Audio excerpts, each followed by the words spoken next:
The Supreme Court decision to overturn Roe v. Wade unleashed immediate legislative action in a number of states that moved to restrict or ban abortion. And that included Ohio's heartbeat law that bans abortion at the first detectable heartbeat. The only exceptions are for the life of the mother or a medical opinion that the pregnancy will permanently harm the woman's health. However, Colleen Marshall sat down with a woman who tried to tell her story to lawmakers for the past year about why she says those exceptions, though, don't go far enough. And she tells me that very few, in fact, none of the lawmakers she reached out to really wanted to hear her story. You know, there's a saying that life is not black and white. We live life in the grays. Last year, a local mother of two was pregnant with her third child, a wanted planned pregnancy, when she got devastating news that the fetus had chromosome abnormalities and a condition known as hydrox, incompatible with life.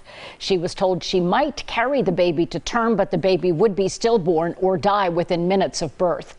She is an OB/GYN nurse. She knew what all that meant. She made the difficult decision to terminate the pregnancy.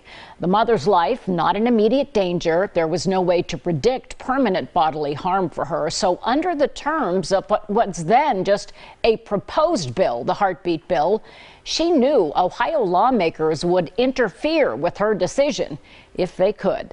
I feel like most people, when you talk about this issue, who, believe in the right to choose, which is the majority of this country, the representatives aren't representing us anymore. And I feel like, too, if they had been a part, or if they had ever been in a room with somebody who has delivered these kinds of children, with congenital anomalies, the decisions that they're making really aren't pro-life. That's how I feel. Now, there is a reason she appears in shadow, and there is much more to her story, and the story of how she tried to reach Ohio lawmakers. And I've tried to reach some of the decision makers, too.